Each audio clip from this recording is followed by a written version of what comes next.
en donde estamos haciendo un recorrido histórico por la antropología filosófica con especial énfasis en la noción de persona. Como es bien sabido, no todos los filósofos o filósofas, ni todas las filosofías o teologías han utilizado la noción de persona. No obstante, en las más importantes siempre hay una antropología filosófica relevante.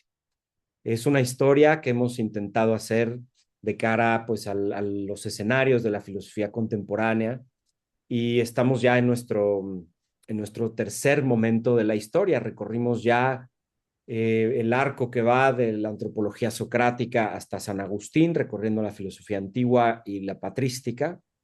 Después hicimos el recorrido que va de Boecio a Suárez, explorando las distintas antropologías de la Edad Media y la noción de persona en ella.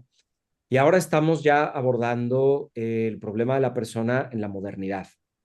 Comenzamos en septiembre pasado y pues ya pusimos sobre la mesa la antropología cartesiana, hablamos de Spinoza, de Leibniz, de Locke, y finalmente pues llega el turno a Emmanuel Kant. Kant es, por supuesto, un gran hito en la historia de la noción de persona. No solamente se trata de un filósofo que tiene una antropología importante y relevante, sino que la misma noción ha sido utilizada por él, ha sido acuñada como un concepto técnico. Disculpen. Y bueno, para ello hemos invitado a la doctora María Guadalupe Martínez Fischer, a quien les quiero presentar.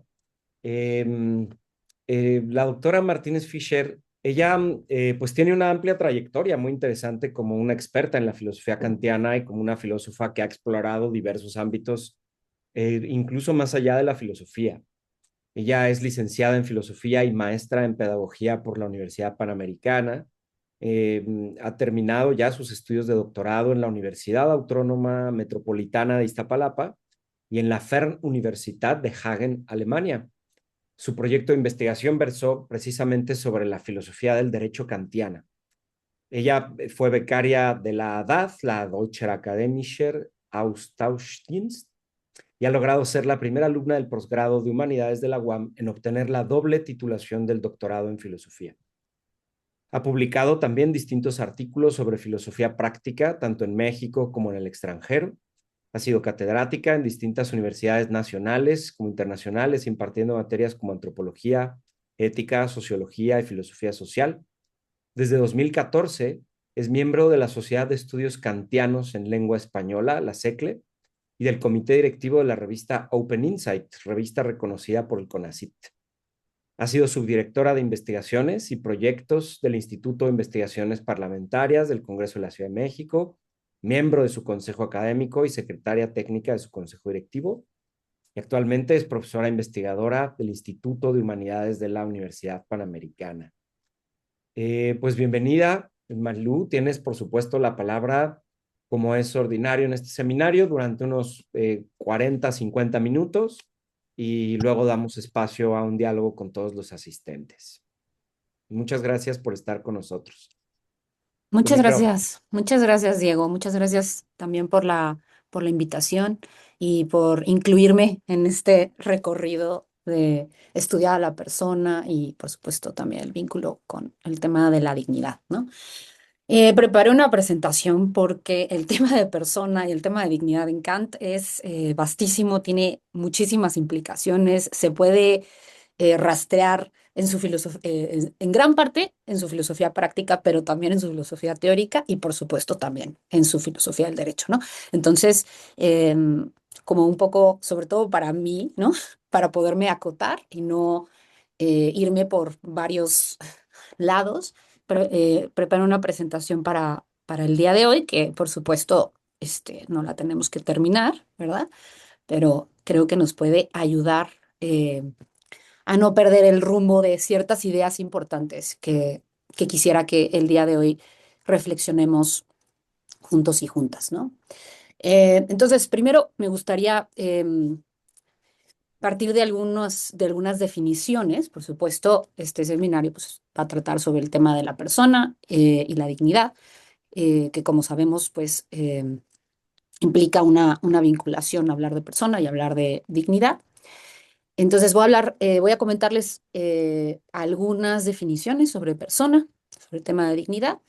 Después, mi plan sería analizar la fórmula de la humanidad, de la fundamentación de la metafísica a las costumbres, que Diego les hizo favor de mandar algunos fragmentos.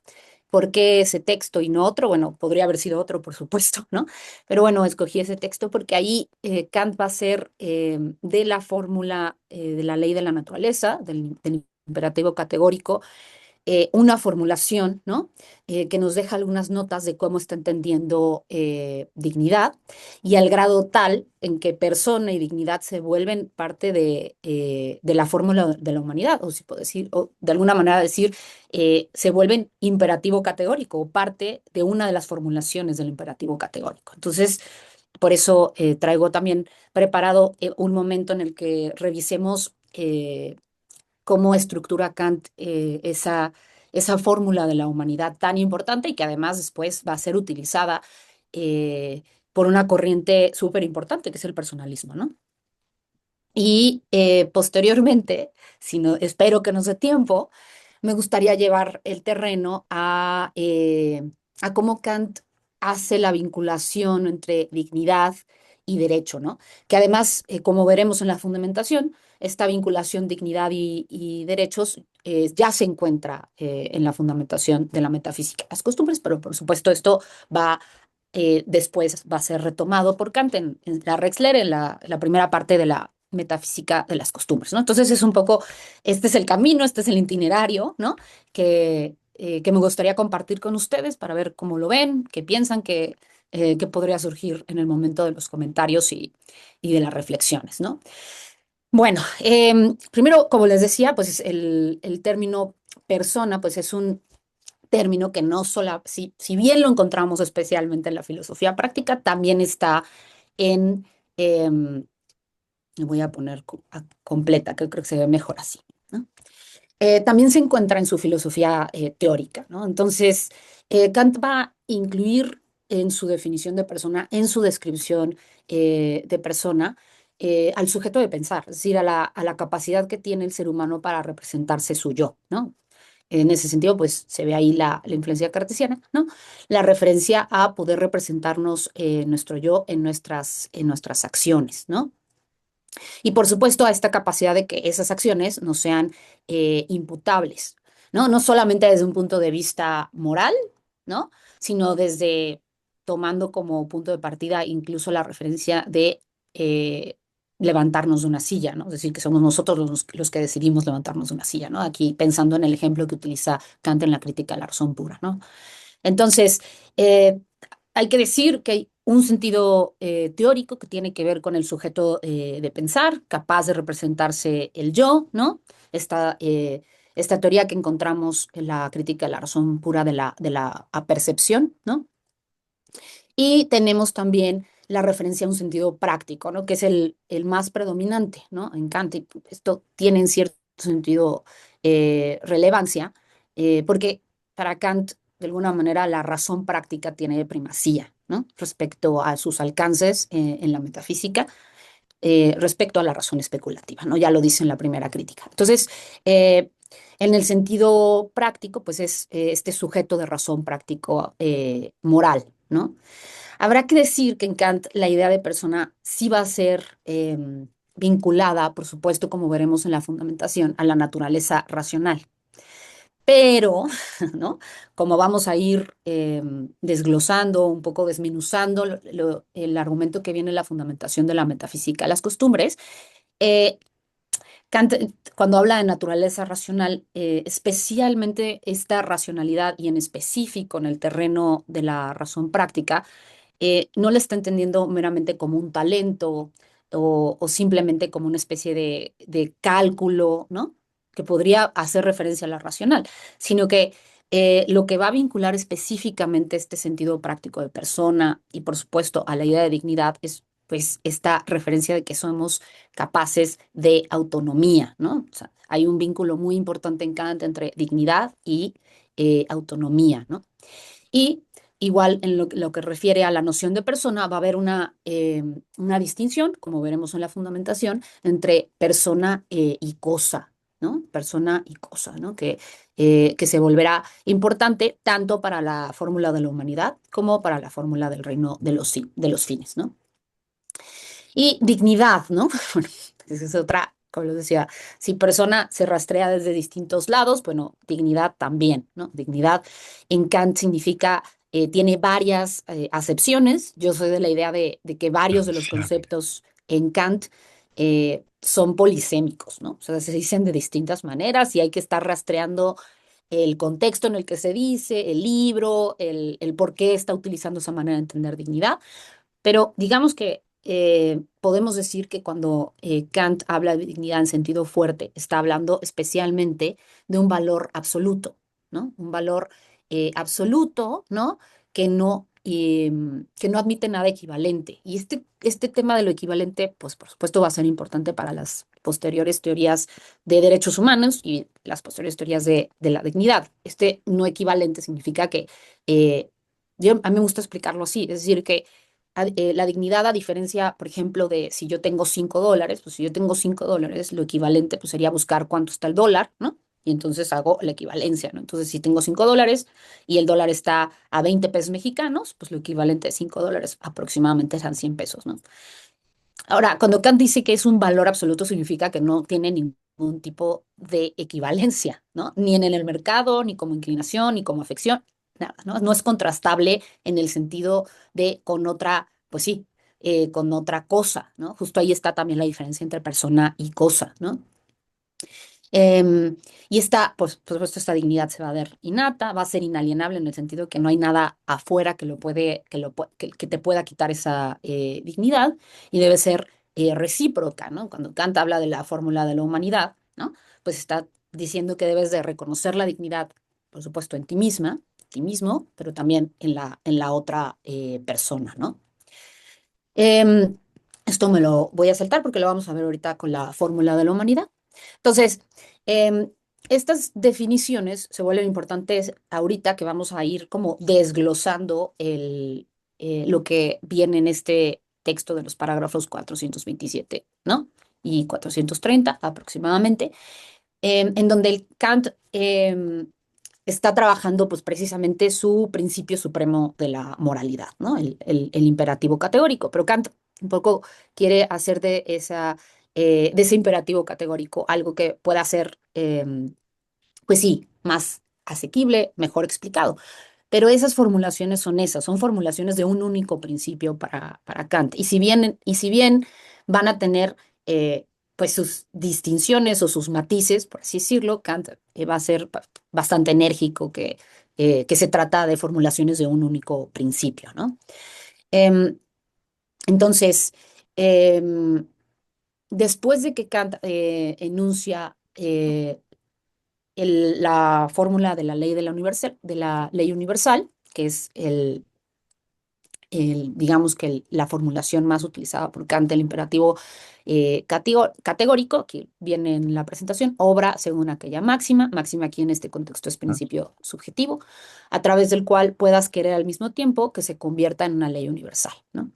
Algo importante de la fundamentación de la metafísica, las costumbres y en general del modo en que Kant va a estar tratando la referencia a lo racional, la referencia a la humanidad y la referencia a lo que podría de alguna manera ser aplicable para todos, es que va a ser una vinculación en que precisamente lo racional es lo que se puede convertir en ley universal o puede ser querido como una ley universal, ¿no?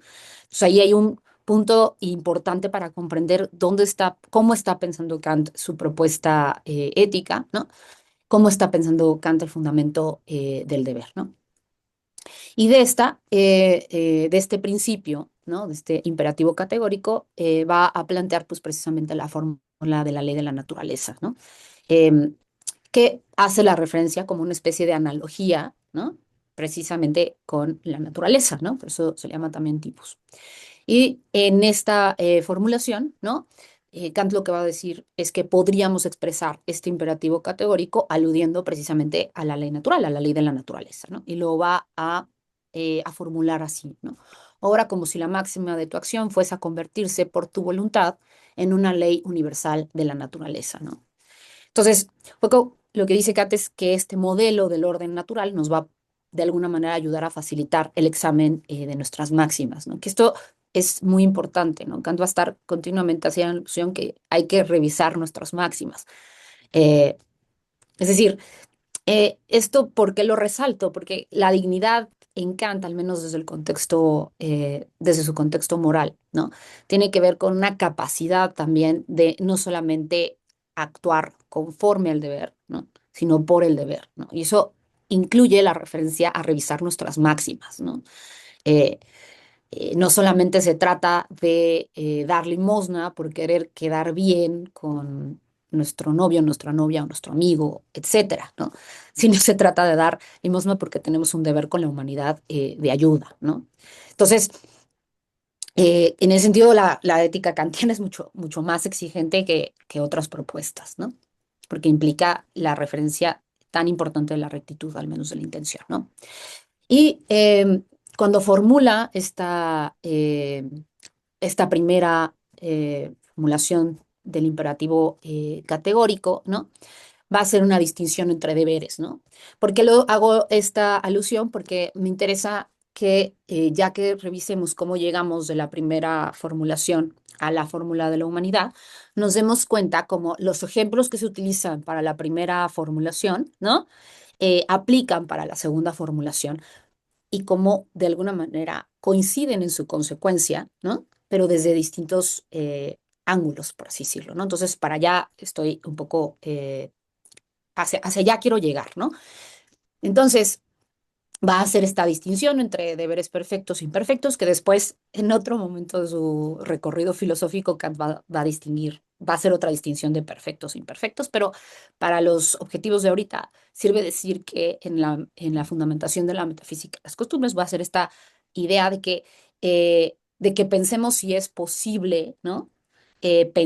Hacer universal esa máxima al modo tal de una ley universal de la naturaleza y suele utilizar estos cuatro ejemplos, que ahorita los explico de manera muy breve, porque los vamos a retomar para la fórmula de la humanidad, ¿no? Porque en el fondo tienen algo en común, ¿no? Tienen algo en común. Tanto la referencia a la dignidad como la referencia a la ley de la naturaleza son dos características o dos puntos de partida que funcionan como criterios universales para Kant. Por eso van a ser parte de las formulaciones del imperativo categórico, ¿no? Entonces, los ejemplos que utiliza Kant fueron pues, precisamente el suicidio, el, suic- el suicidio que tiene que ver si podríamos poner la máxima de suicidarnos, ¿no?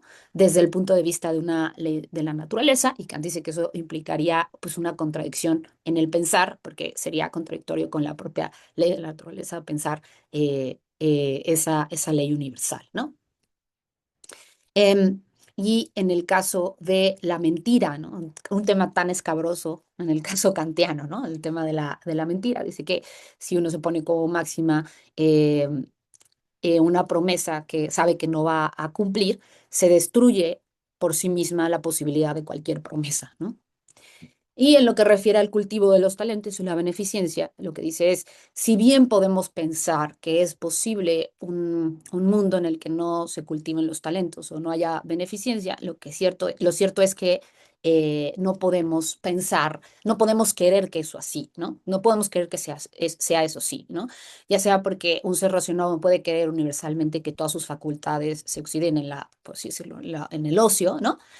Y en el caso de la beneficencia o ayudar en la necesidad, porque no podemos querer eso porque quizá en algún momento lo vamos a necesitar, ¿no? Entonces, em, Kant va a utilizar esos cuatro ejemplos, ¿no? Para hacer este test de máximas en función o en analogía, ¿no? Con esta ley de la naturaleza. Ley de la naturaleza que tiene como punto de partida este test de la universalidad, ¿no? Este test de la universalidad que se vuelve tan importante, pues sí, como método, ¿no?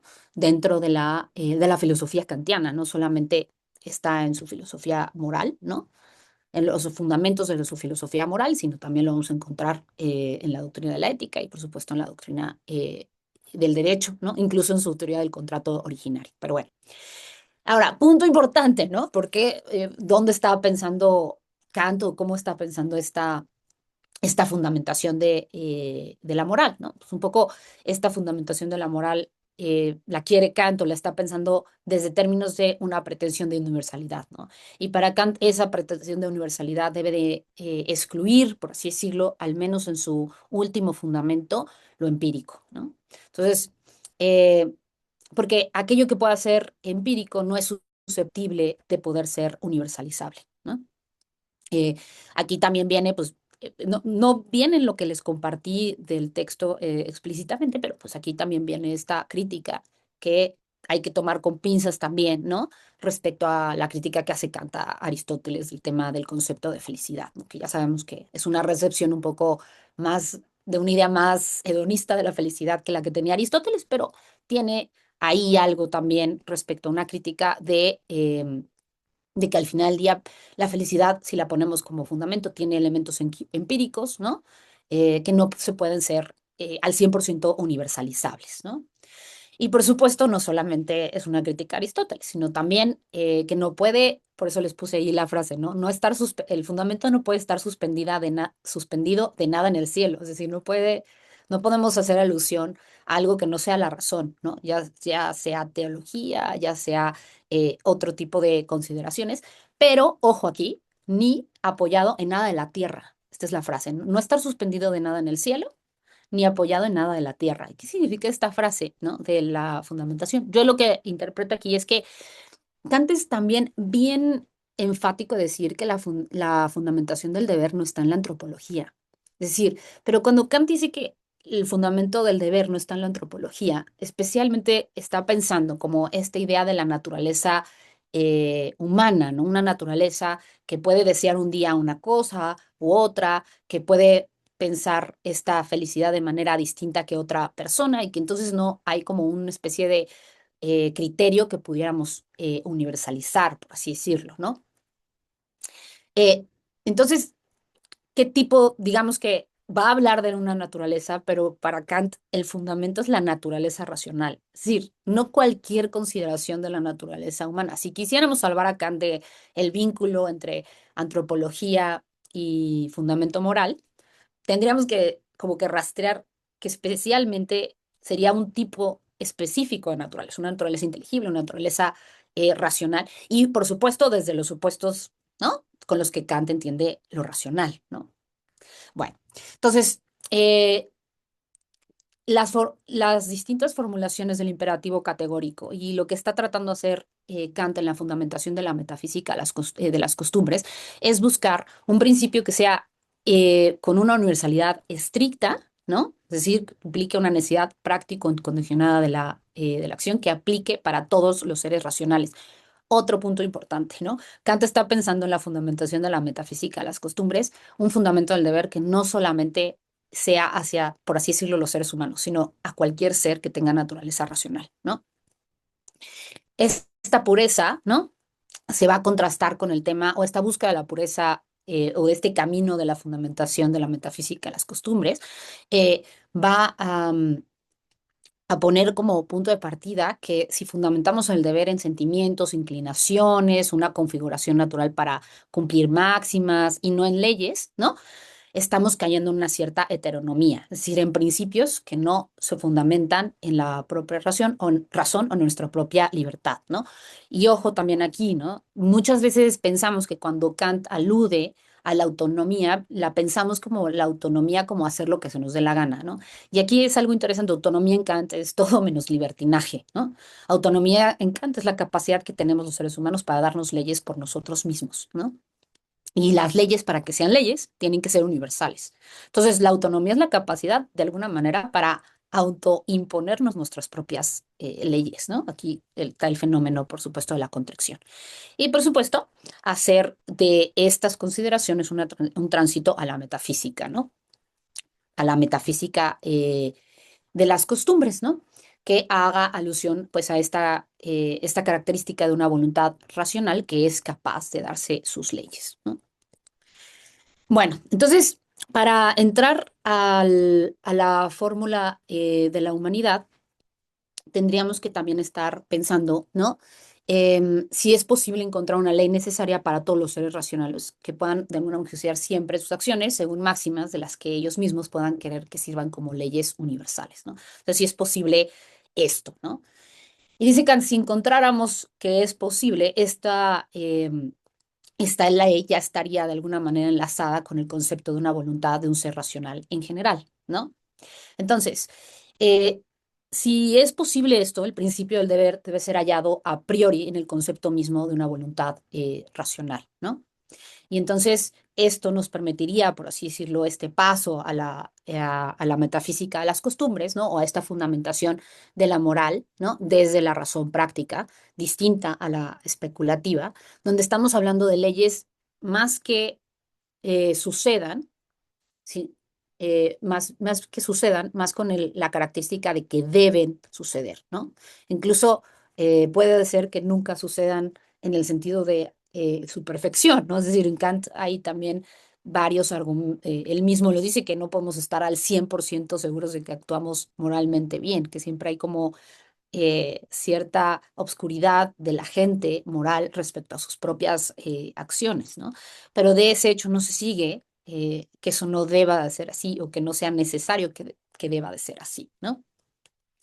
Porque en el fondo, pues el fundamento de esta moral o de esta manera en que está entendiendo Kant la fundamentación del moral es que sea la razón por sí sola la que determine la conducta de manera a priori, sin hacer referencia, al menos en su último fundamento, a lo empírico, ¿no? Entonces, por supuesto que la voluntad actúa en función de fines, ¿no? Aquí, por supuesto, voy a hacer la distinción de este tema de fines subjetivos y fines subjetivos, porque en el fondo, pues la fórmula de la humanidad lo que nos va a decir es que los seres humanos son fines en sí mismos, ¿no? ¿Y qué significa eso de ser fines en sí mismos? Y si es posible realmente que exista un fin en sí mismo y qué supondría que exista un ser cuya característica es ser fin en sí mismo, ¿no? Entonces, si los fundamentos si los fundamentos de la moralidad son meramente desde el punto de vista de un fin subjetivo, pues tenemos como esta referencia de que se trata de ciertos resortes, ¿no? O condicionamientos, por así decirlo, ¿no? Eh, es el principio práctico que supone estos fines subjetivos o materiales, ¿no? Es que en el fondo yo no estoy buscando hacer la acción, sino más bien estoy condicionado por ciertos fines o por ciertos resortes como fundamento de mi acción, ¿no? Y si eso es así, pues el valor se vuelve relativo, porque va a depender de una facultad de desear, ¿no? Y todos estos fines subjetivos y estas características de fines subjetivos nos van a llevar a ciertos imperativos que Kant va a decir que en cierto sentido están relacionados con una cierta expresión de la racionalidad, eh, pero pero que no suponen, por así decirlo, una racionalidad práctica moral, ¿no? Sino que solamente fundamentan imperativos hipotéticos. Es decir, yo solamente quiero hacer la acción en la medida que me representa un beneficio, en la medida que me genera un placer, en la medida que me haga sentir bien, etcétera, ¿no?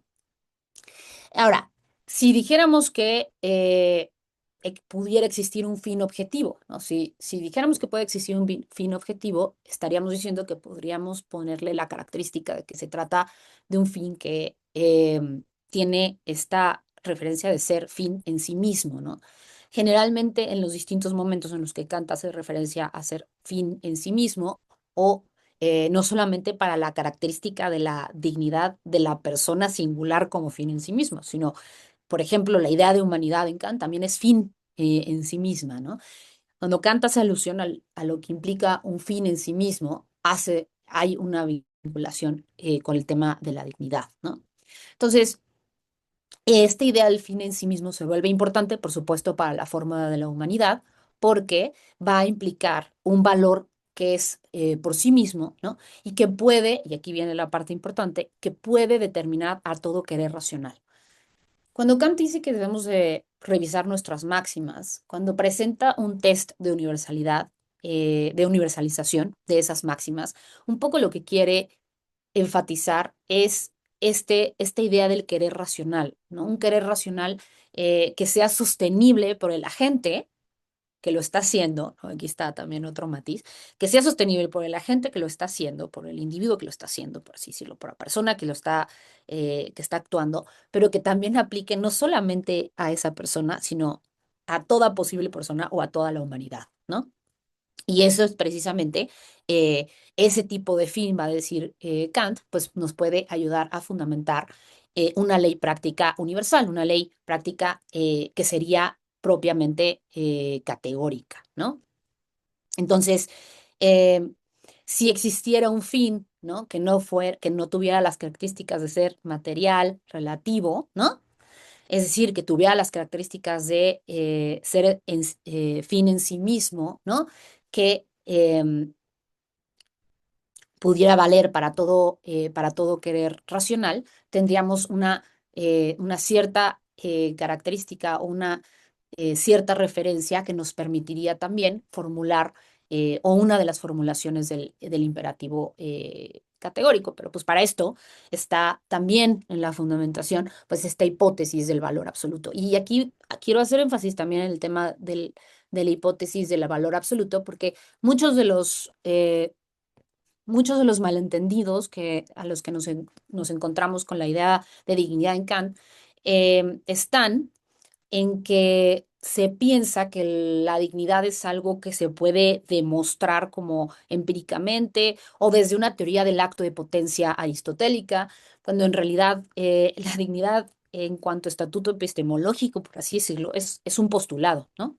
Y viene así por supuesto, desde la fundamentación y por supuesto, va a seguir así durante distintas obras a lo largo de su pensamiento, porque pues determinar empíricamente o científicamente la dignidad sería de alguna manera pensar que podemos también determinar o detectar el mundo nouménico, ¿no? Es decir, sería como pensar que podemos acceder a la libertad de manera directa, ¿no? Que la podemos conocer de manera directa, ¿no? Kant dice que sí podemos decir que existe la libertad, pero está mediada a través de la conciencia moral, ¿no? Bueno, entonces dice Kant, en el supuesto de que hubiese algo cuya existencia en sí misma tuviese un valor absoluto, que como fin en sí mismo pudiese ser un fundamento de determinadas leyes, entonces eso, y solo en eso únicamente residiría el fundamento de un posible imperativo categórico, esto es, de una ley práctica, ¿no? Entonces, Kant va a hacer pues sí, un vínculo entre la ley universal, la formulación de la ley de la naturaleza, con la fórmula de la humanidad eh, desde este punto de vista, ¿no? Así como la universalización de la máxima como ley universal, la primera formulación, nos da un criterio universal, también así, si existiera alguien que fuera fin en sí mismo, nos daría un criterio universal eh, por su carácter absoluto, ¿no? Este carácter absoluto em, va a ser descrito por Kant desde el punto de vista de que el ser humano y por supuesto todo ser racional va a existir como fin en sí mismo, ¿no? Y aquí empieza Kant a desarrollar también pues esta distinción entre ser fin y ser medio, ¿no? Va a ser fin en sí mismo, no meramente como medio para el uso a discreción de esta o aquella voluntad, sino que tiene que ser considerado en todas sus acciones siempre a la vez como fin, ¿no? Entonces, estoy viendo que tenemos poco tiempo, entonces me voy a saltar esto. Entonces, Kant va a hacer esta formulación, ¿no? Del fin en sí mismo, ¿no? Que va a decir, obra de tal modo que uses la humanidad en tu persona como en la persona de cualquier otro, siempre a la vez como fin y nunca meramente como medio, ¿no? Hay que decir que no se trata de que excluyamos la referencia a que también somos medios para otras personas, ¿no? O sea, al final del día es imposible que si yo voy a comprar un café, no haya una cierta instrumentalización, ¿no? De la persona que me está vendiendo el café. El punto aquí es el énfasis de que tomemos como punto de partida de que no puede ser meramente medio, sino que siempre tenemos que pensar en las otras personas también como fines en sí mismas, ¿no? Y los ejemplos, ¿no? Los ejemplos que utiliza Kant para la fórmula de la ley universal, también en su formulación de la ley de la naturaleza, los va a tratar también con la fórmula de la humanidad, ¿no? Y aquí se ve también el matiz, ¿no? El matiz con el que Kant va a hablar, por ejemplo, en el caso del suicidio, ¿no? Eh, ¿Qué diría Kant, por ejemplo, desde el punto de vista del suicidio, asumiendo la fórmula de la humanidad, ¿no? En el caso de la fórmula de la humanidad, el modo en que se descarta el suicidio es distinta que la fórmula de la ley universal, ley de la naturaleza, porque el énfasis que va a hacer Kant aquí va a ser en el punto de la instrumentalización, ¿no? Em, Dice un poco que cuando alguien toma como máximo el suicidio, en realidad se está instrumentalizando a sí mismo y que en el fondo, ¿no? Nosotros no podemos instrumentalizarnos, no podemos instrumentalizar a la otra persona, pero tampoco podemos instrumentalizarnos a nosotros mismos, ¿no? Y que pues esta situación tan dolorosa que pueda ser una enfermedad, etcétera, ¿no? Implicaría por así decirlo, un fundamento heterónomo, ¿no? Un fundamento instrumental por el cual estoy decidiendo acabar con la vida o con mi propia vida, ¿no? Em, y en el caso, por ejemplo, ahora aplicado la fórmula de humanidad, pero el caso de la promesa mentirosa, ¿no? Aquí Kant va a hacer énfasis que cuando uno promete falsamente, en realidad estás utilizando a la persona como medio, ¿no? Es decir, primero porque la otra persona no estaría, por supuesto, de acuerdo con que le mientas, ¿no? Y pues en el fondo también esta mentira supone instrumentalizar a la otra persona y no reconocerle su valor, dignidad, ¿no? Y su estatuto de fin en sí misma, ¿no? Esta parte de la promesa, o el ejemplo que utiliza Kant de la promesa mentirosa en el caso de la fórmula de la humanidad, también tiene su respectiva repercusión en lo que refiere a derechos o ataques a los derechos tanto de la libertad como de la propiedad, ¿no? Es decir, ir en contra del derecho a la libertad y ir en contra del derecho a la libertad es ir en contra también de la dignidad. Y de alguna manera implica esta instrumentalización, ¿no?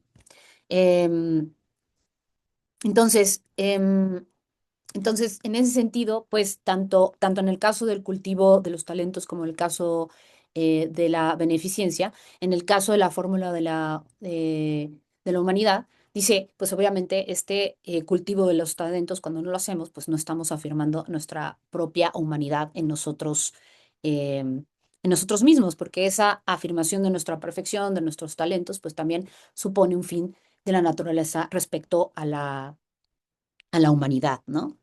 Y la beneficencia, en el caso de la fórmula de humanidad, va a implicar que hay que ayudar a las otras personas, pues porque los fines del sujeto, que es fin en sí mismo, tienen que ser también posibles para los otros sujetos que son también fines en sí mismos, ¿no?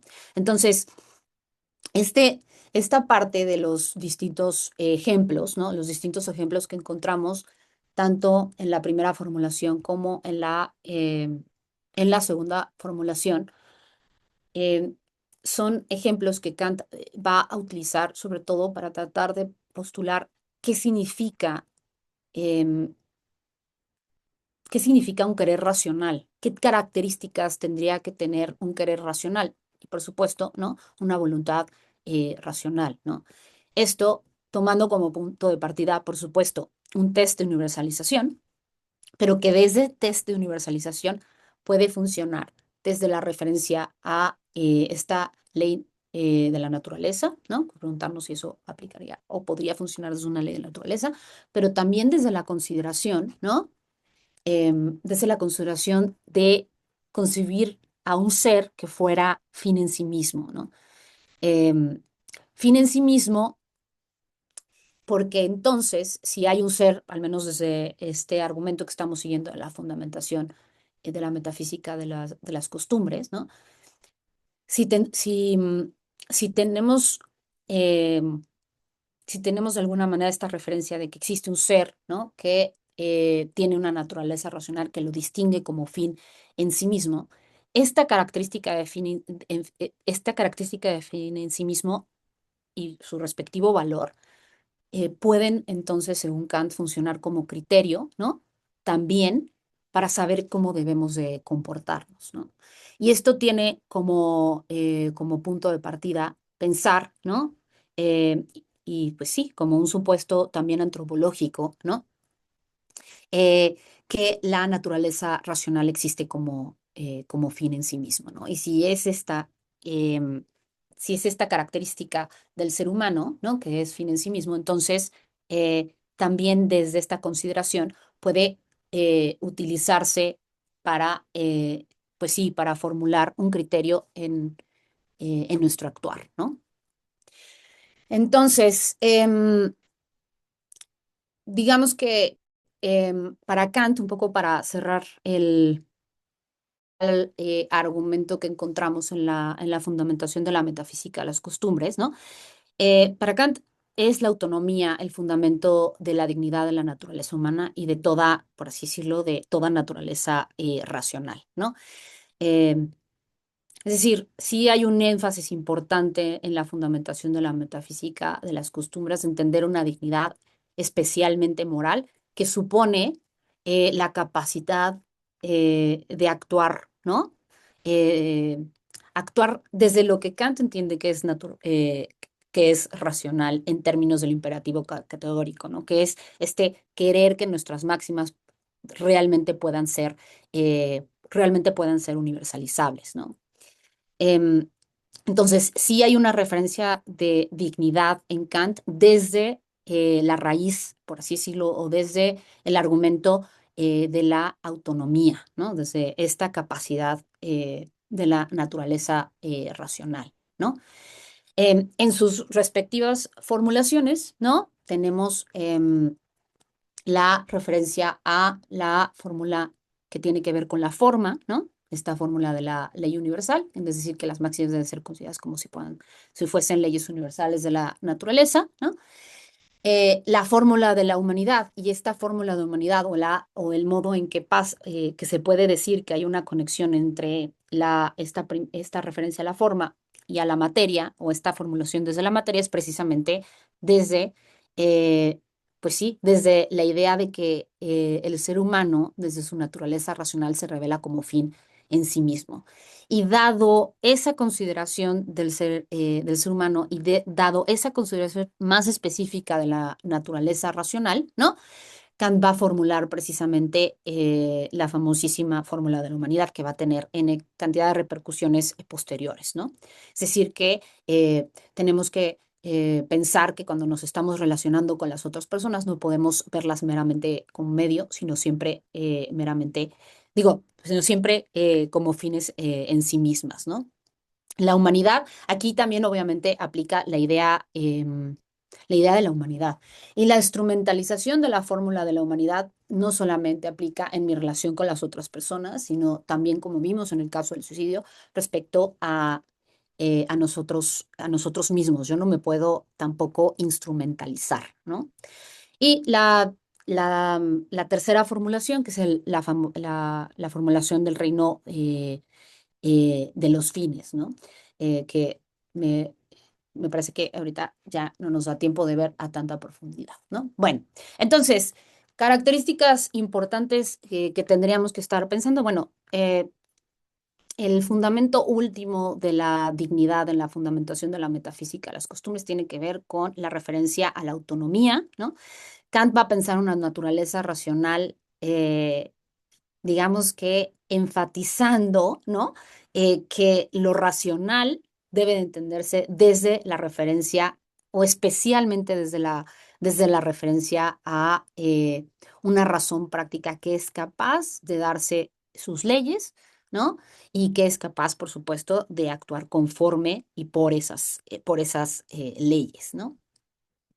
Entonces, em, ahora, ¿qué se ha dicho respecto a esta idea de dignidad? Pues el tema es que dentro de la literatura hay quien enfatiza que parecería que la idea de dignidad de Kant, y por supuesto con la referencia de persona o el vínculo de persona, parecería que persona y dignidad están vinculadas o dependen del ejercicio de la autonomía. Es decir, eh, que en ciertos casos donde no hubiera ese ejercicio de la naturaleza racional o donde no pudiéramos, donde no pudiéramos realmente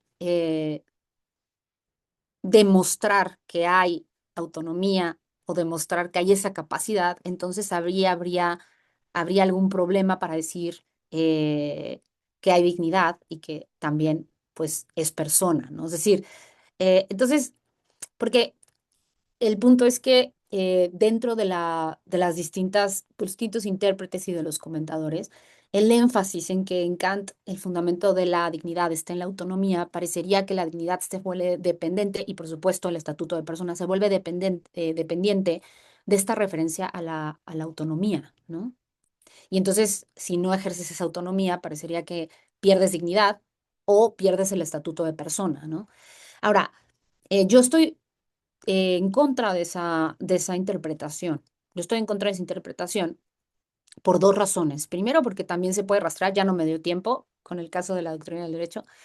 Eh, Primero, porque no se puede, en primer lugar, porque se puede rastrear que Kant también entiende dignidad desde la referencia a una disposición moral, ¿no? Y que esa no se puede de alguna manera quitar. Creo que valdría la pena ese último cuadro compartírselos. Deme un segundo.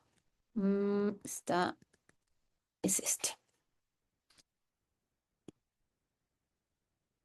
Y creo que esto es de las cosas que más vale la pena, pues, reflexionar.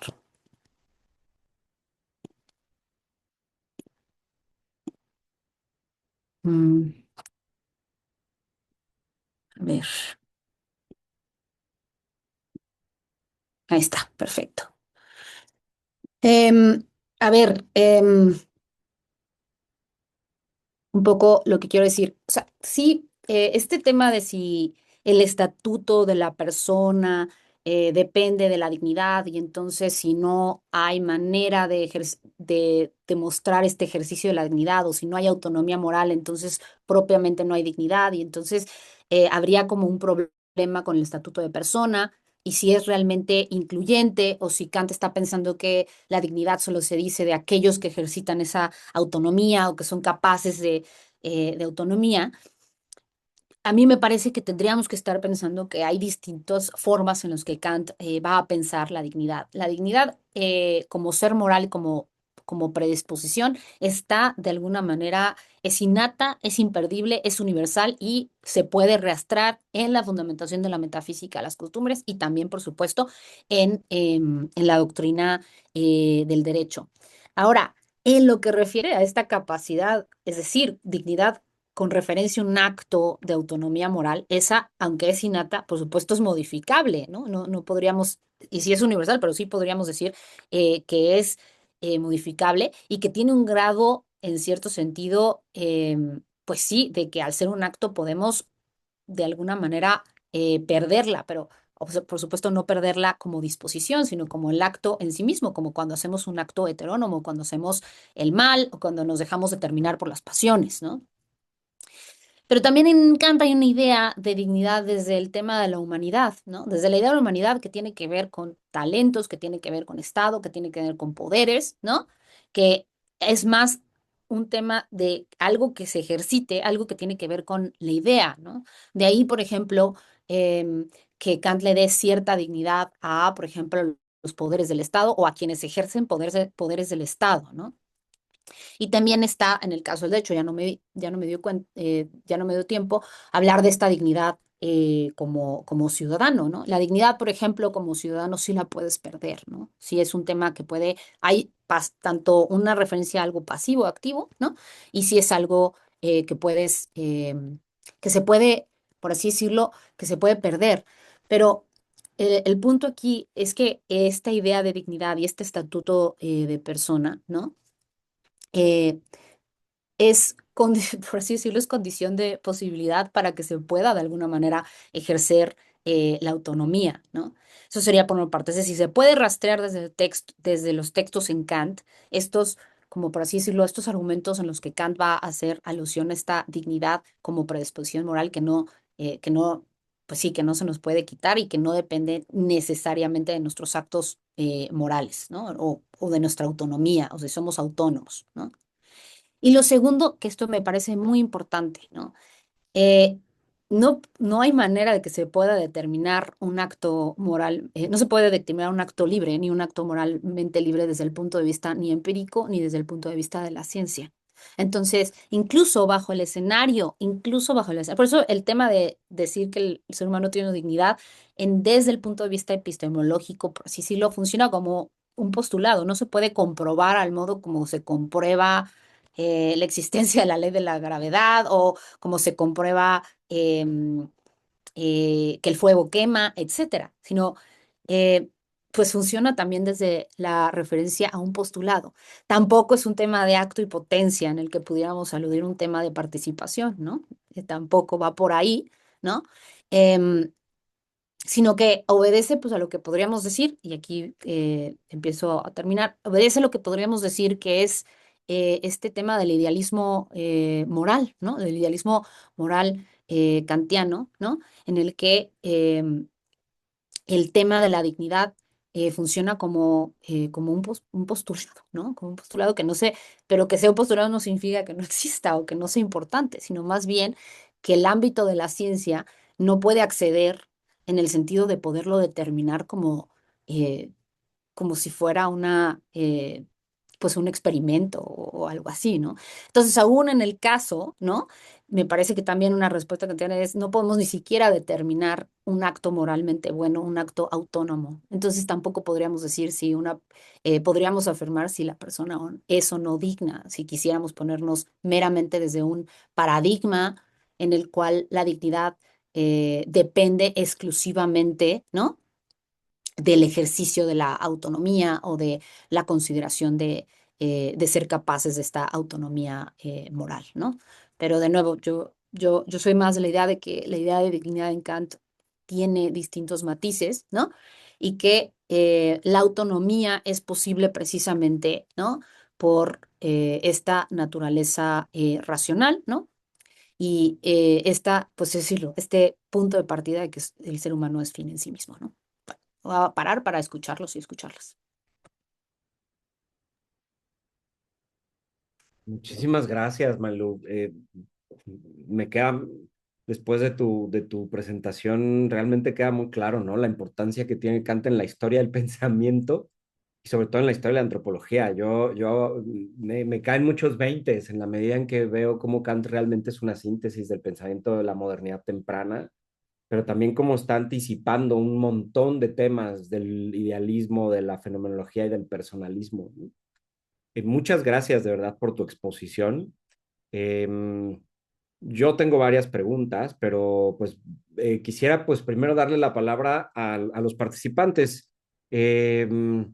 Como lo solemos hacer siempre, les pido por favor que levanten la mano con la herramienta de Zoom y que cuando presenten su pregunta, en la medida de lo posible, por supuesto, si pueden encender su cámara y presentarse rapidísimamente, aunque algunos ya nos conozcamos muy bien, pero siempre tenemos algún participante nuevo y es bueno que estemos todos constantemente recordándonos quiénes somos. Pues adelante, Vicente, por favor, tienes la palabra.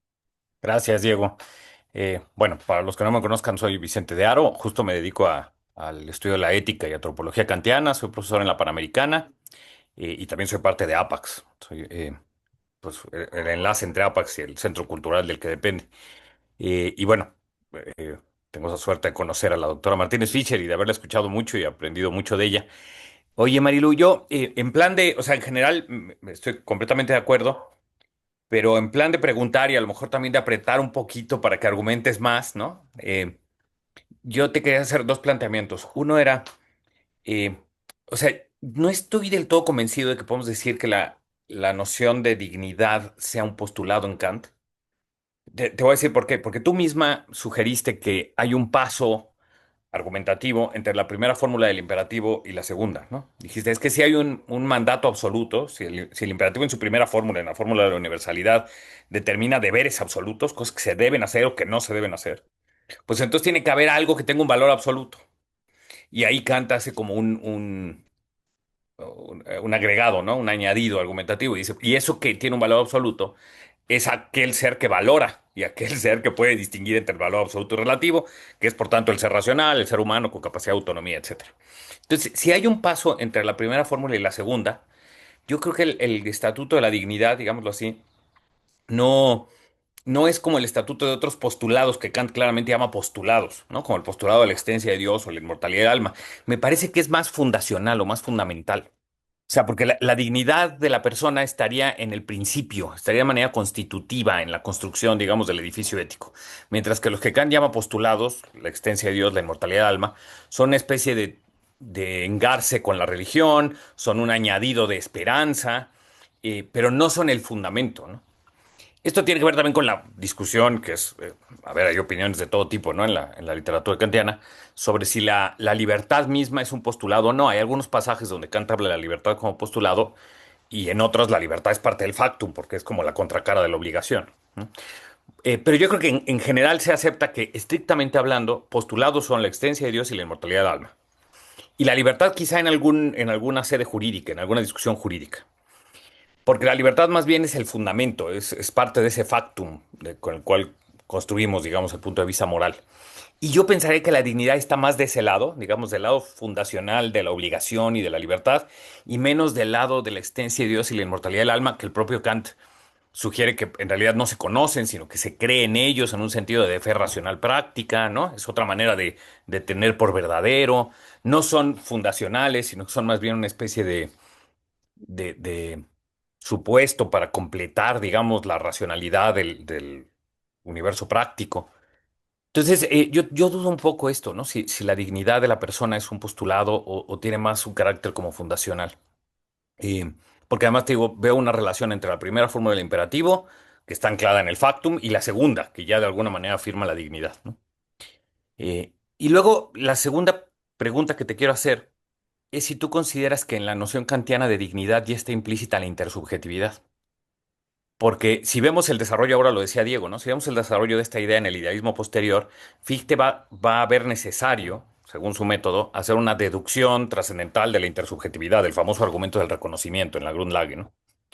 Y luego Hegel tendrá todo el tema de la lucha por el reconocimiento, etcétera. Pero Kant no. O sea, Kant, desde que habla de persona, habla de personas, ¿no? Casi en un sentido teológico, ¿no? Habla del valor de la persona y ya habla en la primera fórmula, en la segunda y muy claramente en la tercera, en la del reino de los fines, que ya no pudiste entrar de personas, siempre entre personas, siempre en un espacio intersubjetivo, ¿no? Yo casi que siento que eso lo toma del origen teológico de la noción de persona. Pero no sé qué opines tú. También es verdad que todo esto es difícil. Las dos cosas que te estoy planteando son difíciles porque tú lo dijiste muy bien al inicio de tu exposición. En lo teórico, la noción de persona se reduce a la unidad de la conciencia, o sea, al yo pienso. Y en la crítica de la razón pura, Kant nos advierte en todo el apartado de los paralogismos nos advierte mucho que no debemos confundir el yo pienso, que es una mera acción, con una sustancia, ¿no? Con una entidad, con una... O sea, digamos, el problema de los paralogismos es ese, ¿no? Confundir la acción del yo pienso con una res cogitans tipo cartesiano, con un alma, mente o sustancia. Kant nos advierte que no hagamos eso, con lo cual... Todas estas preguntas, o sea, si la noción de persona ya implica su dignidad o no en sentido fundacional, o si la noción de persona es por sí misma intersubjetiva, pues es difícil. ¿Dónde lo busco? Si desde el lado teórico no puedo decir nada más que la unidad de la conciencia, y desde el lado práctico todo esto ya parece como incorporado, ¿no? Eh, o sea, no se discute, sino que como que se asume ya como predado, no sé cómo decirlo. Entonces, esas serían mis dos preguntas. La primera es un poquito más como que hay algo en la argumentación de la dignidad como postulado que no acaba de cuadrarme, pero me gustaría escucharte más. Y la segunda es, ¿qué piensas? Si la persona, la noción kantiana de persona es ya intersubjetiva, casi como en sus orígenes trinitarios, ¿no?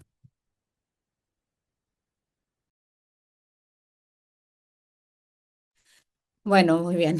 Es un honor que el doctor Vicente me haga preguntas cuando creo que él debió haber sido el que exponía. Bueno, X. Voy a empezar. Entonces, a ver, de lo primero es que es, es, es un poco complicado porque, eh, o sea, yo creo que es postulado desde el punto de vista de lo que podría decir la razón especulativa. A eso es un poco lo que quiero énfasis, porque irme un poco más a afirmarlo como existencia en sí mismo, que pudiéramos afirmarlo a través de el conocimiento científico, sí, desde este racionamiento más de la racionalidad especulativa, eh, me parece que caeríamos en un realismo axiológico y no me parece que Kant esté ahí. ¿No? En el que somos capaces de conocer los valeros, caracterizarlos. No, no estoy tan segura, me siento cercana a una especie de intuicionismo moral en Kant, ¿no? Em, entonces, por eso eh, me parece que pues sí, ¿no? La vía para afirmar la existencia de la dignidad es vía la libertad, vía conciencia moral, vía libertad, ¿no? A través de este tema de la racionalidad eh, práctica, pero sigue siendo mediada o sea, mm, porque al final todo este tema de la capacidad de el énfasis que hace Kant, el tema de la autonomía moral, el énfasis que hace que esta naturaleza racional no es la naturaleza racional de los talentos, sino la naturaleza racional de la capacidad de la autonomía moral, eh, me parece que eh, no sé, desde el punto de vista natural del conocimiento, que quisiera decir que accede directamente a la dignidad, no me parece que hay forma de acceder directamente a la dignidad desde la filosofía kantiana. Sí, sí se puede acceder a través de la racionalidad práctica, a través de la mediación pues sí, de la libertad, ¿no? Y como, pues un poco como empieza acá, ¿no? Como bajo el supuesto de que, de que hay una naturaleza racional que debe ser considerada como fin en sí misma. En la fundamentación hay algo ahí respecto a que el mundo inteligible de alguna manera nos traslada o nos conecta con, pero de nuevo, no me parece todavía lo suficientemente eh, que pudiera afirmarse como de manera, pues sí, como realista.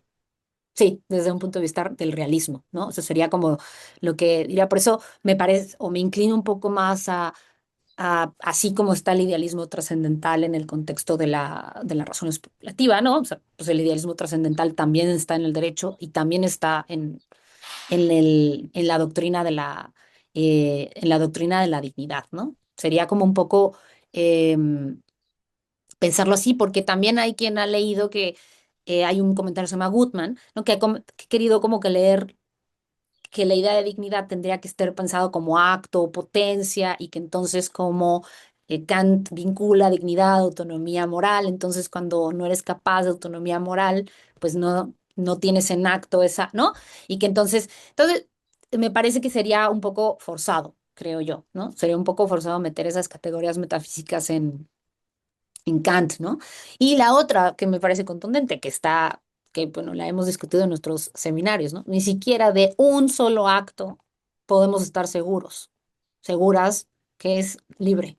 O sea, el acceso a lo incondicionado, a lo es, pues sí, ¿no? Es mediado, si quieren verlo de distintos lados, se supone, pero no es directo, ¿no? Entonces, em, bueno, eso sería respecto a por qué desde el punto de vista o sea, desde el punto de vista pues sí, de la razón especulativa o de lo que podría ser ciencia, lo pondría en el nivel de postulado, la verdad. O sea, em, y la segunda, la intersubjetividad, sí, pues no es que no me dio tiempo el tema del enlace sistemático, ¿no? En el cual tenemos que ver incluso los fines de los otros, ¿no? Como, como parte como parte de que tendrían que también realizarse todos los seres como voluntades legislativas, etcétera. Em, a mí me parece que en el momento en que Kant incluye el test de la universalización, no tenemos que irnos ni siquiera a la formulación del sistema de los fines, ni siquiera tenemos que llegar ahí. O sea, cuando Kant dice que revises tus máximas y que como punto de partida hagas el test de universalización, a mí me parece que ya en el ejercicio de la universalización está incluyendo a toda la humanidad. Y sí está, y en ese sentido está haciendo esta conexión con lo que podríamos decir intersubjetividad, ¿no? Bueno, yo al menos lo leería así, ¿no? Respecto a si, bueno, ya, voy a parar. Hasta ahí, porque si no, no vamos a escuchar a los demás. Gracias, Marilu. Muchas De gracias. nada. Bueno, muchas gracias, Marilu. Yo, Diego, si me permites hacer una pregunta, más que bajé la Ah, mano para... claro. eh, Adelante, por muchas supuesto, gracias, Francisco. Sí, Diego. por supuesto. Guadalupe, muchas gracias por tu exposición. Tengo dos preguntas y espero plantearlas correctamente porque Kant es complejo. Yo no lo domino, pero soy aficionado a Kant y espero plantearlas bien. Cuando Kant postula o dice, y tú también lo referías, que no se debe usar a uno mismo como medio para fines, ¿crees que está apelando a un yo racional metafísico o a la pura racionalidad? Esa sería mi primera pregunta. ¿A qué se refiere como que la instancia que no se usa a sí mismo como medio? Sé que tiene una formación racionalista cartesiana, pero si no es ese yo cartesiano que piensa, ¿a qué se refiere esa instancia que no decide no usarse a sí mismo como medio? Sé que la pregunta es un poco entrevarada, pero espero que poderla expresar bien. Y la segunda es respecto a la dignidad. También tengo esa misma pregunta que tú la planteas como un postulado de la razón pura, pero yo cuando he explicado a Kant lo propongo como un resultado. Quizás yo estoy equivocado porque él dice, un ser capaz de darse a sí mismo la ley moral no tiene precio sino dignidad.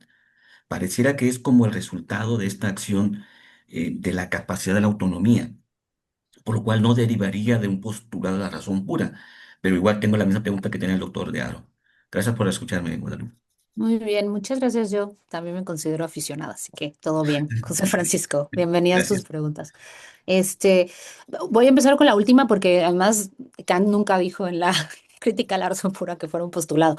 Cuando digo el énfasis en el postulado es eh, cómo es posible que podamos conocer la dignidad. ¿Cómo es posible que podamos decir que exista un ser con dignidad? A eso me refiero. O sea que me parece que tendríamos que asumir que así lo es, pero que no podemos comprobar que así lo es.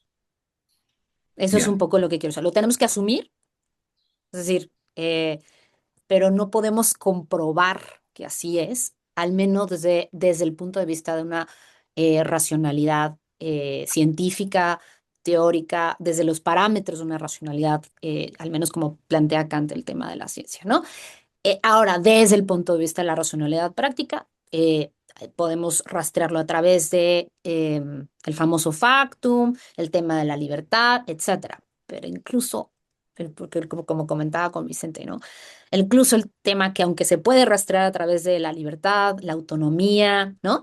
Incluso ni al 100% estamos seguros de un solo acto que consideremos que sea moralmente bueno. De nuevo tenemos que actuar pensando que lo vamos a lograr, porque si no, no lo haríamos, ¿no? Tenemos que pensar que lo vamos a lograr, hacer como todo nuestro esfuerzo para realmente que los motivos de nuestra acción sean realmente autónomos, ¿no? Que no sean por conveniencia, por inclinaciones, etcétera. Pero al 100% no puedes estar seguro de que actuaste moralmente bien. Es decir, no puedes estar al 100% seguro de esa autonomía, ¿no? Y en ese sentido me parece que desde ese acceso tendríamos que pensarlo como un postulado, pero no lo dice Kant en la crítica a la razón pura, eso es más, yo, ah, sí me quedó claro. sí, Pero sí.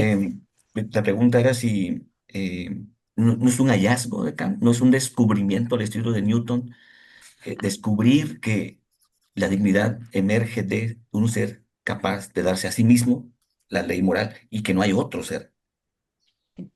O sea, en cierto sentido, por supuesto que si uno quiere rastrar cómo llegamos hoy en día a las teorías de los derechos humanos, a la Declaración de los Derechos Humanos, a todo que si uno busca derechos humanos, uno de los principales referentes que va a salir como fundamento es Kant, ¿no? Y en ese sentido, sí, o sea, sí, eh, el modo en el que Kant descubre esta caracterización de la dignidad, estaría de acuerdo, ¿no?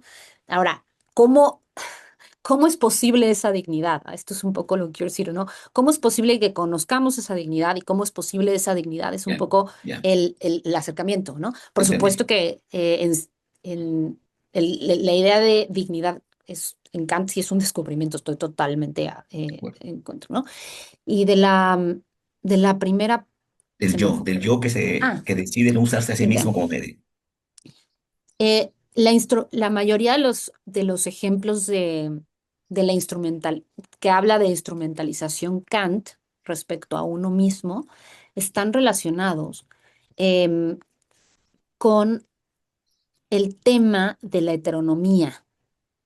Es decir, cuando yo me dejo determinar por mis inclinaciones, Ok. por ejemplo, en el suicidio, digo, obviamente el tema del suicidio es mucho más difícil que meramente aplicar un imperativo categórico ¿no? Si no, no tendríamos tantos debates en la bioética hoy en día. Pero en el tema específico del suicidio, lo que hace que haya una instrumentalización es que no te determinaste en función, por así decirlo, de un querer universal, sino en función de tus inclinaciones. Y dado que actúas, o sea, digamos que dado que actuaste heterónomamente, es decir, un poco desde el punto de vista pues que tenías dolor, que no sabías si iban a encontrar cura, etcétera, en ese sentido, ¿no? Te estás instrumentalizando porque te estás dejando determinar, eh, pues, por ciertas inclinaciones, ¿no? Y es, por así decirlo, eh, y no estás como de alguna manera afirmando, ¿no? Esta racionalidad en términos kantianos o esta autonomía, ¿no? Esta capacidad de darte leyes eh, universales. Aquí el matiz de darte leyes universales, ¿no? O sea, que la autonomía no es cualquier cosa, la autonomía es en gran parte constricción, ¿no? Entonces, esta capacidad de darte leyes universales, sino más bien dejarte determinar, ¿no? Por otros resortes, por sentimientos, por inclinaciones, etcétera, ¿no? O sea, ahí un poco va el tema de la instrumentalización, ¿no? Es decir, ya no afirmas esta naturaleza racional como fin en sí mismo, sino que te tratas a ti como medio. Te utilizas a ti como medio para salir de ese dolor, de esa situación difícil, etcétera. Sí, mi pregunta se giraba en torno a quién es ese yo que se usa a sí mismo como medio, que yo me uso a mí mismo como medio. ¿Cuál es esa instancia? Si es metafísica, si es de razón pura, si es la pura conciencia. eh, Ok. No es una, pues, yo sé que Kant tenía una formación, decía, cartesiana. Supongo que defendía el yo cartesiano hasta que leyó a Hume, lo que ya conocemos. Pero sigue apelando a una a ver, especie como sí, de... sí hay una distinción en Kant de homo noumenon y homo phenomenon que pero me parecería que en una consideración de una decisión y una situación, por así decirlo, de conflicto de máxima o en, estás haciendo, probando si tu máxima es realmente racional, podríamos decir que no está, cuando decides optar por determinarte por las inclinaciones, por el dolor y demás, estás dejándote determinar por este carácter fenoménico, carácter de este homo eh, fenómeno, ¿no? Y no por Sí, tu sí. homo noumeno, ¿no? Que tendría que ver con eh, pues sí, esta idea de fin en sí mismo, de autonomía, de racionalidad práctica pura, etcétera, ¿no? Gracias. Sí. Muchas gracias, José Francisco. A ver, yo tengo una pregunta que justamente creo que se vincula con esto último que acabas de preguntar, José Francisco, y lo que acaba de contestar la doctora Martínez Fisher. Eh, pero antes de hacer esa pregunta, unos breves comentarios rápidos, porque me han parecido muy interesantes algunas de las cosas que has dicho, Marilu.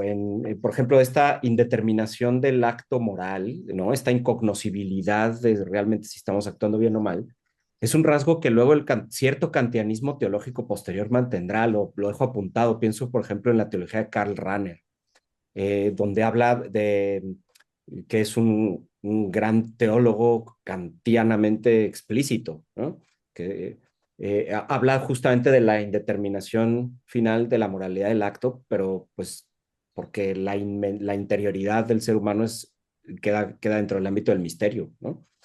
Eh, y luego, creo muy afortunadas tus énfasis, bueno, que son los de Kant, pero tú estás poniéndolo sobre la mesa, sobre la indeterminabilidad empírica de la dignidad. O sea, a mí me parece por donde entiendo que es hacia donde quieres llevar la discusión, es entender que la dignidad no es un objeto empírico. Más allá de si técnicamente es lo que en la filosofía kantiana se le llama postulado, creo que la dignidad cae dentro de lo que está fuera del ámbito del conocimiento sensible y por eso no podemos usar el concepto como si fuera una realidad que podemos experimentar con los sentidos y que por lo tanto es demostrable y que te la puedo enseñar, ¿no? Y creo que esa es una de las grandes virtudes de Kant, ¿no? Mostrar que no todo lo que es cognoscible tiene que ver con la experiencia sensible y que no todo lo que forma parte de nuestra vida y de nuestra vida práctica, en especial en el caso de Kant, forma parte de realidades que podamos demostrar desde lo que, según la ciencia empírica, se entiende por demostrar, ¿no? Que es mostrar hechos, números, datos. Eh, y creo que allí, en ese sentido, Kant va en la dirección correcta. O sea, hay algo en el ser humano que excede lo cuantificable, que excede lo meramente sensible, que excede lo contingente, ¿no? Pero a ver, justamente en esta línea, y aquí es donde me vinculo con lo que decía José Francisco, em, te quiero hacer una pregunta que quizás se sale un poco del tecnicismo kantiano, porque me llama mucho la atención cuál es la antropología residual que queda de esto, ¿no?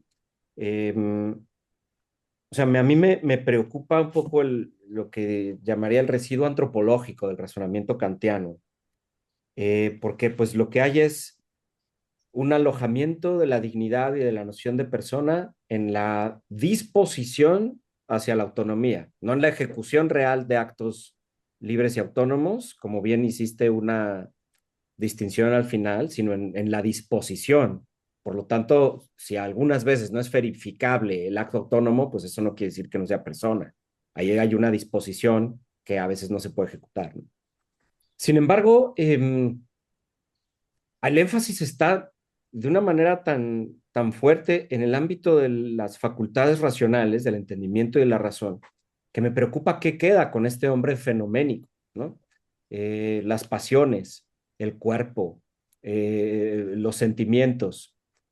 Para ponerlo en términos kantianos, quisiera recuperar un fragmento muy breve de la crítica de la razón práctica. Entonces, si me permites leerlo, Marlu, lo voy a leer rapidísimo, ¿no? ¿Cuál, Esto cuál es, es? Que ahí tengo te aquí va, mi. sí, ahí te va. Ah, ese capítulo tercero, los incentivos de la razón pura práctica, el capítulo tercero del libro primero, de, sí, del libro primero. Es justamente donde creo que se formula la primera formulación del imperativo categórico, pero en la crítica de la razón práctica. ¿Tienes el número específico? Pues a 60. ver, esta edición sí está anotada página 155 o 87. Son dos numeraciones las que me aparecen aquí. Ok, Perdón, ok, bueno, desconozco no un te poco cómo se preocupes. cita No te formalmente en la preocupes. crítica Si de la quieres razón leer, práctica. no te preocupes, está bien, te escuchamos, perdóname. Es que quería leerlo contigo, pero no No, pasa está muy nada. bien. No, si quieres lo localizamos, tenemos No, tiempo no, y no, vas, estamos aquí en vas. confianza. Sí, yo sé que estamos en Em, confianza, pero vas, te escucho. Bueno, es un pasaje que siempre me ha fascinado y que me parece central, ¿no? Es cuando justamente trata de mostrar por qué la persona es un fin en sí mismo. Y entonces dice, ¿qué origen es digno de ti? Es más, hasta tiene cierto estilo literario que es raro encontrar en Kant, pero ¿qué origen es digno de ti y dónde se encuentra la raíz de tu noble linaje que rechaza orgullosamente todo parentesco con las inclinaciones? Raíz de la cual debe derivar la condición indispensable del único valor que los hombres pueden darse a sí mismos. Y entonces respondo, no puede ser nada menos que aquello que eleva al hombre por encima de sí mismo como parte del mundo sensible, lo que lo enlaza con un orden de cosas que solo el entendimiento puede pensar, al cual está sometido todo el mundo sensible, y con él la existencia empíricamente determinable del hombre en el tiempo y el conjunto de todos los fines. No es otra cosa que la personalidad, y aparece aquí ya en cursivas personalidad. Es decir, la libertad e independencia del mecanicismo de toda naturaleza, pero considerada al mismo tiempo como facultad de un ser sometido a leyes puras prácticas que le son propias, es decir, dictadas por su propia razón. La persona, pues, en tanto que pertenece al mundo sensible, sometida a su propia personalidad, en tanto que pertenece al mismo tiempo al mundo inteligible. Hasta ahí mi cita de Kant. O sea, percibo que en Kant tenemos, voy a decirlo muy vulgarmente, una especie de platonismo, ¿no? En donde hay mundo sensible, hay mundo inteligible, en donde lo contingente no es fuente de deber, no es fuente de leyes. Y claro, en la persona de alguna manera que se conjugan esos dos ámbitos y parte de la vida y la ética y el drama de la existencia humana viene de que somos parte de la naturaleza que aquí ya es concebida de manera muy moderna, ¿no? Una naturaleza mecanicista, pero que también nuestro entendimiento accede a leyes universales y eternas.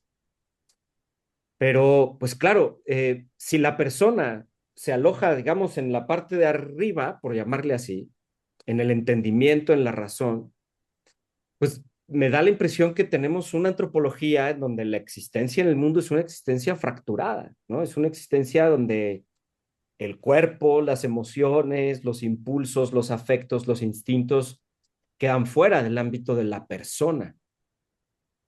Porque la persona está alojada, quizá por eso se relaciona con lo que decía José Francisco, ¿no? De manera quizá cartesiana en ese cogito o en esas facultades de entendimiento y razón que nos vinculan con un ámbito eterno, ¿no?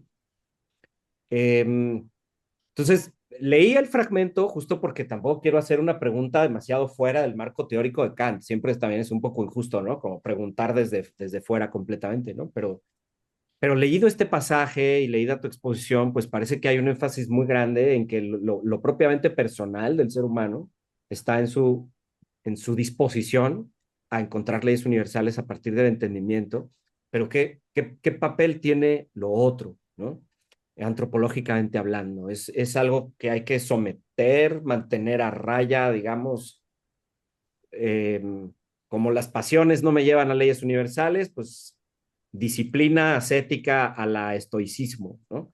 O hay algo, hay alguna posibilidad de encontrar en ese ámbito de lo humano fuente de verdad, fuente de vínculo con el entendimiento. Eh, eh, por allí va mi inquietud, ¿no?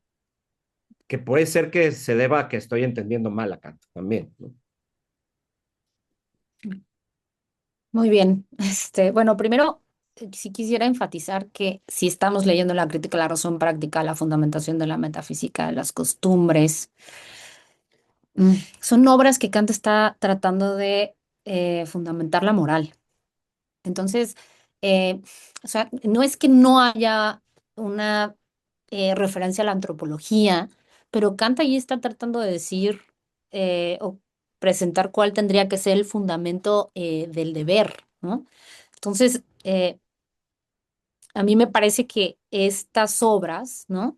Cuando se rastrea la idea de dignidad, pues especialmente lo que van a estar enfatizando es una dignidad que podríamos decir está pensada desde el terreno de la moralidad, ¿no?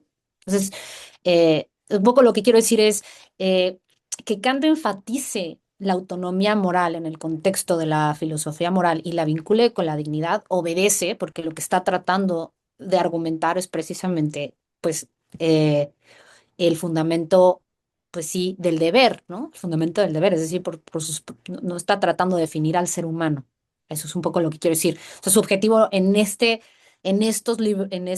obras no es tanto de hacer como una especie como de estudio de qué es y quién es el ser humano, ¿no? Entonces, eso sería como un punto importante, que la interpretación que das, hay un kantiano, ¿no? Que se llama Oliver Sensen, que dice que tendríamos que pensar a Kant desde el paradigma de que la dignidad consiste en una elevación. Sí, o sea, un poco más un paradigma estoico, ¿no? Desde dignidad inicial a una elevación. Ya no llegamos ahí, Diego, porque es justo lo último, pero pues ya se me acabó el tiempo con la fórmula de la humanidad, que creí que era más importante. Pero, o sea, sí hay quien ha leído a Kant así. Sin embargo, a mí me parece que esa parte está, ¿cómo te diré? O sea, sí hay eso en Kant. O sea, sí en Kant hay una dignidad que tiene que ver con esa elevación, con esa autonomía, con ese acto.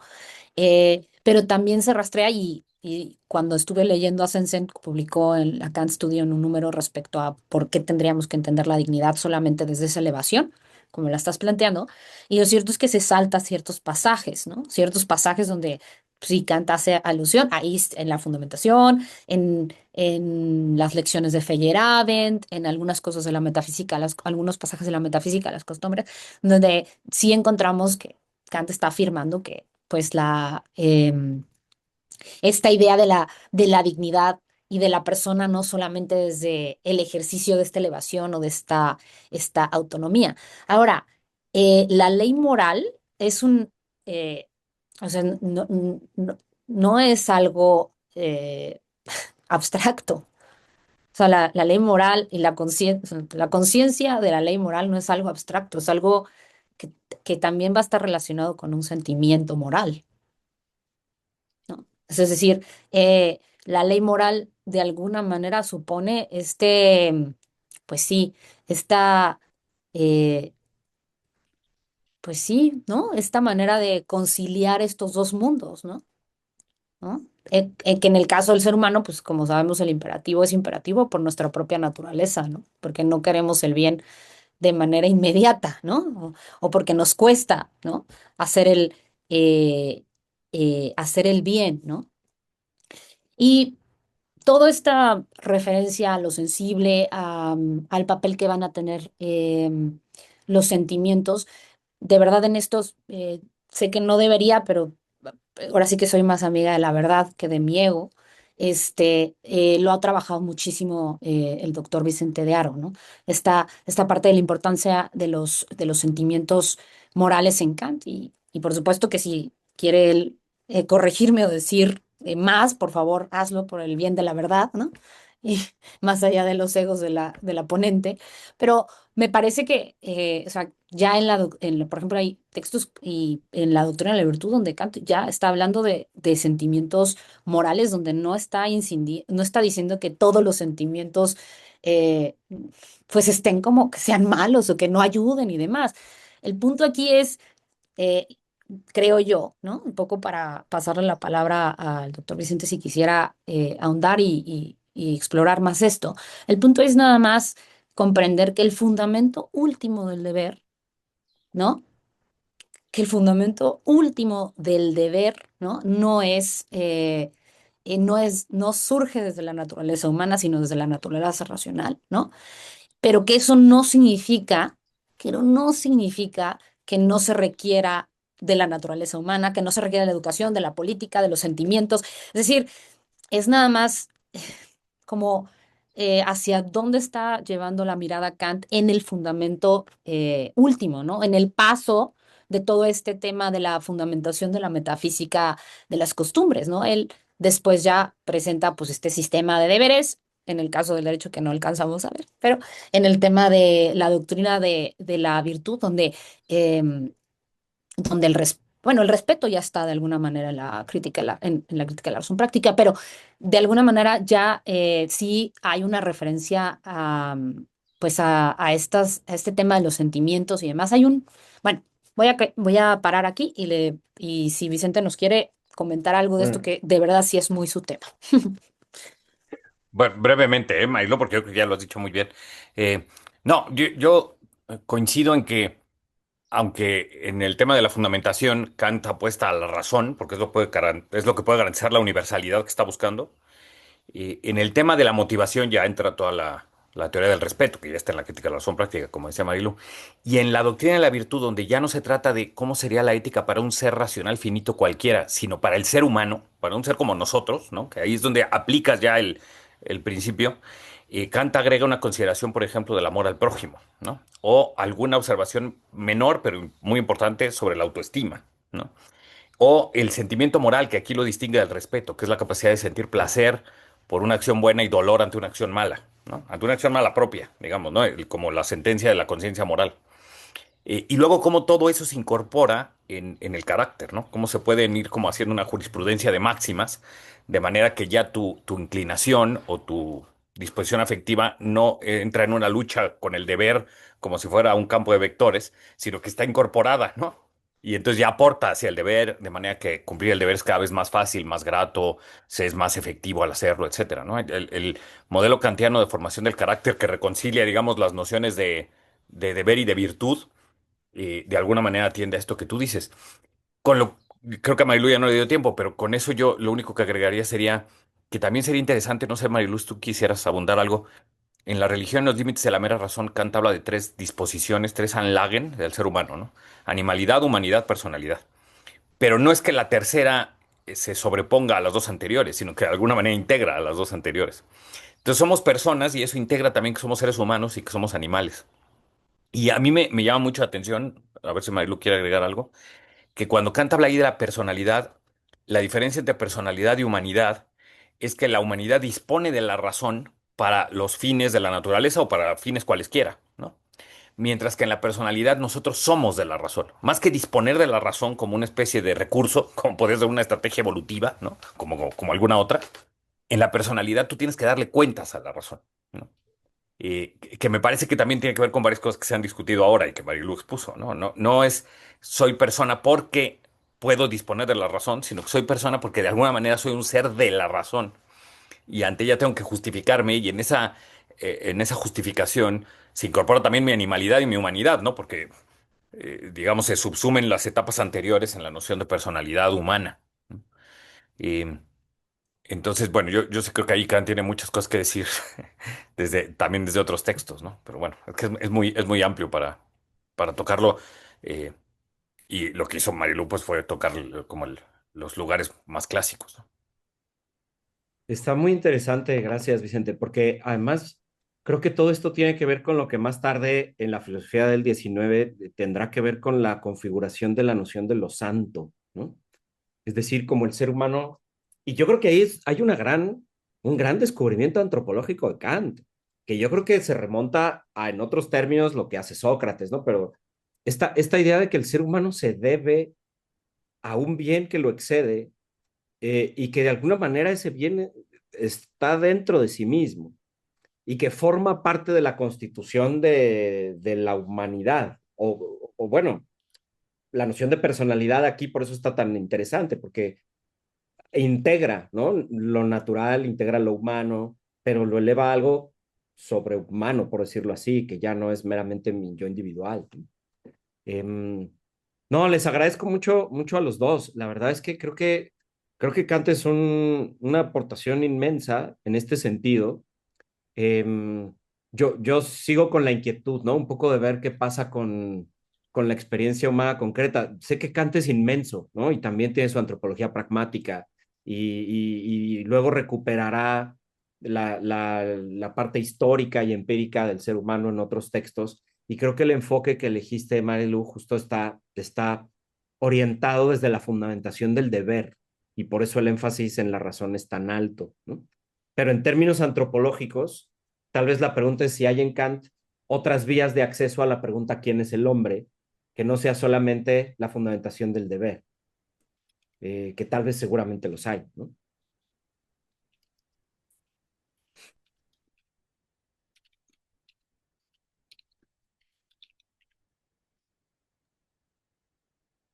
Bueno, pues ¿alguien más? ¿Alguien que quiera comentar algo?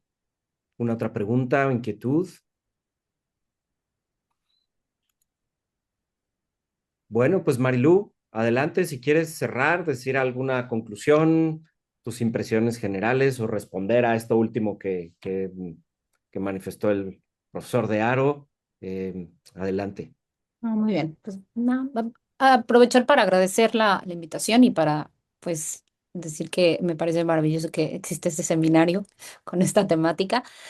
Eh, pues yo un poco me gustaría como resaltar con lo que empecé, ¿no? Que cuidar mucho como que los términos kantianos en lo que refiere a el modo que son tratados en cada obra, ¿no? Porque incluso si, les digo, no llegué, pero que es lo que más trabajo, que es el tema de filosofía del derecho, si se rastrea la dignidad en el tema de la filosofía del derecho, también es otro mundo y se descubre otras consideraciones, pues sí, pues bien interesantes, ¿no? Bien interesantes respecto a cómo se interpreta el derecho de la humanidad en la ley fundamental. El derecho, por ejemplo, el derecho, una forma de afirmar dignidad es precisamente pedir tus derechos. Es decir, exigir tus derechos es el modo en el que te haces no medio para los demás, ¿no? Entonces hay todo como hay pues, una teoría que estaría bien relacionada, bueno, podremos conectarla con el tema de la reforma, con el tema de la inclusión de nuevos derechos, o sea, es decir, em, hay que estarle continuamente como rastreando, pues sí, en Kant, dependiendo el tipo de objetivo que tiene en su obra, ¿no? Em, Generalmente las objeciones que se le hacen a Kant respecto a que su noción de dignidad no es incluyente o que se quedó en una noción más tradicional de dignidad, generalmente se enfocan en comprender pues uno de los grandes aportes de Kant, la idea de dignidad y especialmente su vínculo con la autonomía moral. Pero ojo, es que si analizamos lo que implica la autonomía moral, ¿no? Sí es, por así decirlo, una gran elevación del ser humano, ¿no? O sea, si somos realmente capaces de esa autonomía moral, sí implica de alguna manera un ejercicio de libertad y un ejercicio eh, de racionalidad eh, interesante y planteado desde el punto de vista de la fundamentación del deber, interesantísimo, ¿no? Porque ya no es que tenga que buscar en lo que dice Dios, tampoco tengo que buscar en lo que dice la Biblia, tampoco tengo que buscar en lo que dice cualquier otra persona, ¿no? Sino que a través del imperativo categórico y a través de la referencia a esta idea de autonomía moral puedo darme, ¿no? Ya sabemos en qué sentido, ¿verdad? Pero darme a mí misma las leyes, ¿no? Y los motivos por los cuales actúo y estar actuando moralmente bien, ¿no? Entonces yo creo que eso, eh, pues sí, es un gran aporte de la filosofía moral kantiana y que posteriormente, pues fue malinterpretado eh, respecto a qué se entiende por autonomía, ¿no? Cuando en realidad, pues, la autonomía kantiana es pues, esta capacidad de autodominio, ¿no? O capacidad de darnos leyes, ¿no? Entonces, preguntémonos si somos capaces de eso, ¿no? Y qué supone ser capaces de eso. Y si eso no nos revela precisamente como fines en sí mismos y en términos teológicos desde el punto de vista de ser criaturas que fuimos creadas desde esa libertad y desde esa capacidad, ¿no? Ok. Muy bien, pues muchísimas gracias, Marilú. Muchas gracias a todos los participantes. Con esta sesión culminamos ya el ciclo de este semestre académico. Y bueno, anunciamos que para el próximo semestre vamos a tener unas sesiones dedicadas a trabajar el idealismo alemán postkantiano con Fichte, Schelling y Hegel. Ya les estaremos anunciando próximamente fechas y ponentes. Muchísimas gracias a todos. Muchísimas gracias, Marilu, por tu extraordinaria participación. Gracias a ustedes. Que tengan bonito día. Hasta pronto. Hasta pronto.